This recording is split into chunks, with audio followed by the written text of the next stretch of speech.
Hi guys, I'm Forrester here.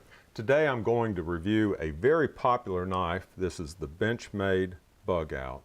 It's been out about a year, but I just bought mine a week ago. I knew I wanted one when I first saw it, but I held off mainly because of the price, and I'll get much more into that later in the review when I look at competitive options. Let me show you the box first. And I did want to note that I think Benchmade has changed the color of the box. This is more of a royal blue. You're going to see at least 5 different shades of blue in this video. Here's the information about the knife, about the Bugout. It's model 535. It does have CPM S30V steel, and of course it's the axis lock. So why did I know that I wanted a Bugout when I first saw one? Well, that leads me right into the pros of this knife. And the first pro is that I think it's just a good-looking knife with classic styling. And I much prefer traditional styling in a knife rather than a more modern look.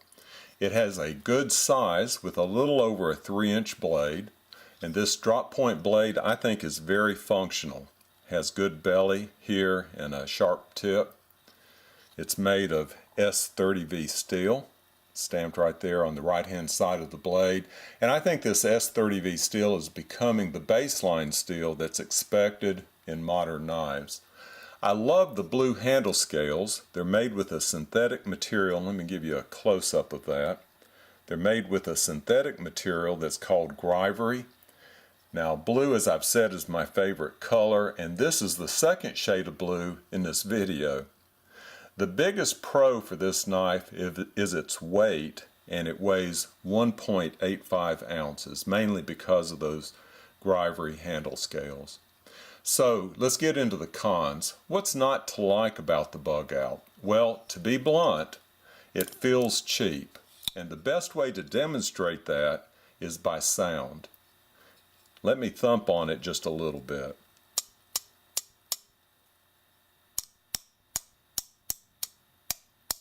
I think you're able to hear that. Its lightweight is a plus, but it doesn't have the mass to really give the feel of quality. It might get the job done, but for hard jobs, I would choose any of several other knives. A related negative is its price of $115, but I'll cover that when I look at competitive options. Now there are also a couple of minor or cosmetic details that bother me about this Bugout.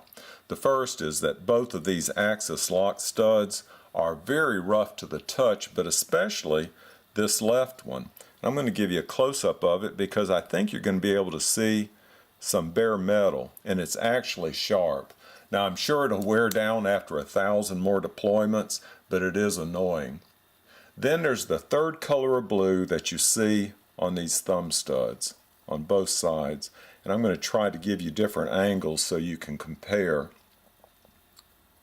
Now they were able to match the handle scales to these standoffs. Those match fairly well, but the color of these thumb studs actually clashes with the color of the blue. That's very annoying. Finally, the action of the Bugout is very stiff. Now I've lubricated it. It operated well there, but I've lubricated it and worked it a lot over the past week, but it's actually gotten stiffer or rougher to deploy. After the review, I'm probably going to take it apart and clean it out. The centering is okay, and it isn't rubbing on the handle scales, but let me hold it up and let you listen. I think you can actually hear sound like there's some grit in the pivot.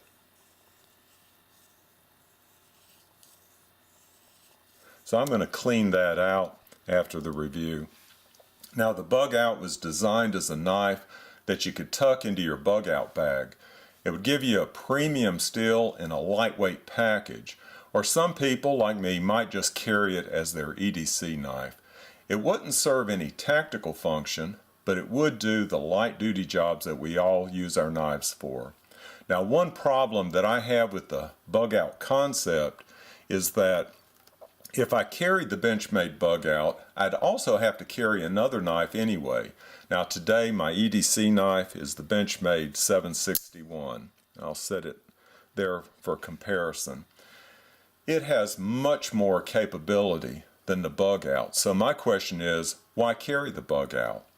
Well, it all comes down to competitive options, and I have quite a few to go over. Let's compare it first to a couple of other blue knives. Here's the discontinued Benchmade Sage 3. Now they're very similar in size and length. The Sage 3 is 3.5 ounces versus 1.8 ounces for the Bugout, and the Sage is $20 more in price. But for that $20, the Sage is a much higher quality knife, and I'd prefer it in my pocket instead of a Bugout bag. Now here's another blue knife I'll use as a comparison, and that's the CRKT Ripple. And I'll put those down side by side. They're very similar in size also. The Ripple weighs 3 ounces. It has a lower grade steel in the blade, but it's much more fun to play with, and it actually can serve in a tactical role. A big plus is that the Ripple is $25 cheaper than the Bugout. Here again though, I'd prefer the Ripple in my pocket and not in a Bugout bag. Now let's move on to some even lower priced options. The Kershaw Skyline was one of my very first knives when I first started collecting a few years back, and it serves as a reference knife for when I do reviews. It has a 3-inch blade. The steel is lower quality than the Bugout, but it's easy to sharpen and it holds an edge. Now the Skyline weighs 2.5 ounces versus 1.8 ounce for the Bugout. That's not enough really to make any difference to me. It's a fun knife to play with and a great EDC knife. And best of all, at $50, I could buy 2 Skylines for the price of the Bugout, one for the Bugout bag and another for my pocket. The last competitive option that I'd like to make is with this knife right here. This is a two-handed opening knife.